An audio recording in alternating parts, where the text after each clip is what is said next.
Hi friends, welcome to my channel. இன்னைக்கு 12th Maths Applications of Differential Calculusல example 7.16 தான் பார்க்க போறோம்.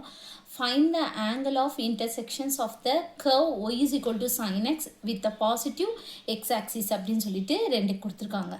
சரிங்களா? அதாவது என்னன்னா ஆங்கிள் தான் வந்து கண்டுபிடிக்க சொல்லியிருக்காங்க. y is equal to sin x அப்படின்னா நமக்கு y is equal to sin x அப்படின்னா நமக்கு இந்த sin x ஓட curve வந்து நம்ம ஃபஸ்ட்டு தெரிஞ்சுக்கணும். சரிங்களா? அதாவது sin xனா இப்படி தான் இருக்கும், போயிட்டே இருக்கும். சரிங்களா? இந்த மாதிரி இது வந்து 0, இது வந்து என்னென்னா பை. சரிங்களா?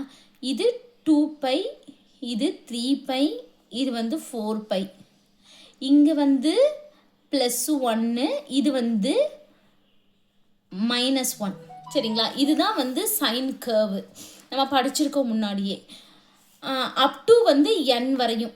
சரிங்களா? இந்த கர்வ் வந்து அப் டு வந்து n வரையும் போகும். அடுத்து இது வந்து என்னென்னா பாசிட்டிவ் எக்ஸ் ஆக்சிஸ் அப்படின்னு சொல்லியிருக்காங்க. பாசிட்டிவ் எக்ஸ் ஆக்சிஸ்னால் ஒய் வந்து 0. சரிங்களா?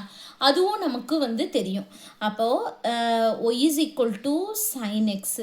இதை வந்து நம்ம டிஃப்ரென்ஷியேட் பண்ணலாம். அப்போ இந்த பாயிண்ட் வந்து நம்ம தெரிஞ்சுக்கணும். எக்ஸு வந்து பைனா ஒய் வந்து 0. அதே மாதிரி தான் இது 2π, 0, இது 3π, 0, இது வந்து 4π, 0. சரிங்களா?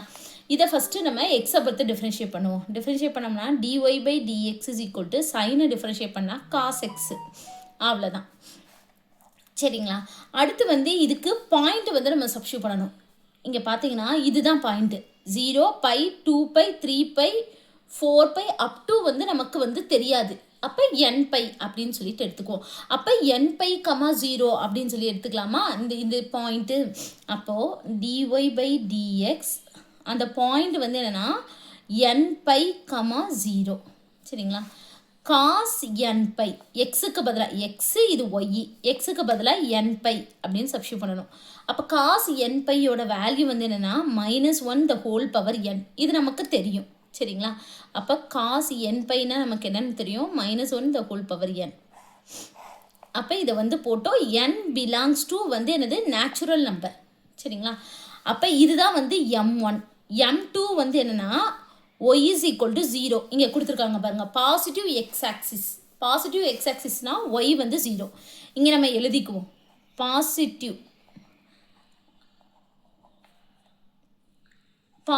எக்ஸ் ஆக்சிஸ்னால்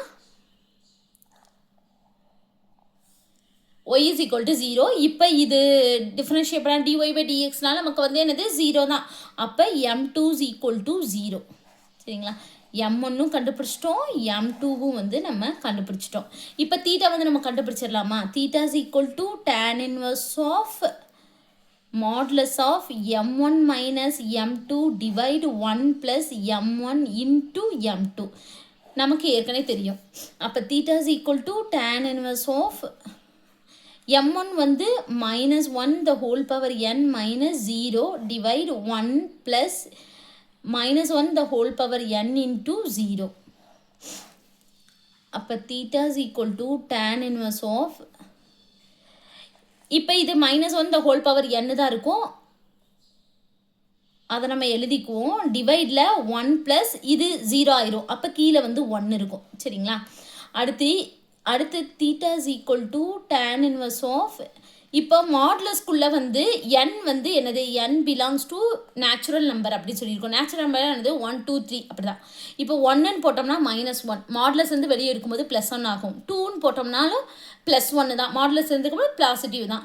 அடுத்து 3ன்னு போட்டோம்னா -1 வரும், மாடுலஸ் வந்து வெளிக்கும் போது +1 ஆகும். இந்த மாதிரி போடும்போது நமக்கு எந்த நேச்சுரல் நம்பர் எண்ணுக்கு பதிலாக நம்ம சப்ஸ்டியூட் பண்ணாலும் நமக்கு வேல்யூ வந்து பாசிட்டிவ் தான் கிடைக்குது. ஏன்னா நம்ம வந்து மாடுலஸ்லேருந்து நம்ம வெளியே இருக்கும்போது +1 தான் கிடைக்கும். அப்போ 1/1 1. அவ்வளோதான். சரிங்களா? இப்போ இதில் வந்து theta is equal to tan inverse of 1 வந்து எப்போ வரும், tan π/4 தான் 1. சரிங்களா? நமக்கு தெரியும் tan π/4ஓட வேல்யூ வந்து என்னது 1. tan 45 டிகிரி வந்து 1 தான். சரிங்களா? அப்போ இதுக்கு பதிலாக நம்ம சப்ஸ்டியூட் பண்ண போகிறோம். 1 அந்த இருக்குல்ல, இன்ட்டு 1க்கு பதிலாக நம்ம tan π/4 அப்படின்னு சொல்லி சப்ஸ்டியூட் பண்ண போகிறோம். இது ரெண்டு கேன்சல் ஆயிரும். அப்போ தீட்டா இஸ் ஈக்குவல் டு π/4. அவ்வளோதான். தீட்டாவோட வேல்யூ கண்டுபிடிச்சோம். அவ்வளோதான் இந்த சம். தேங்க்யூ.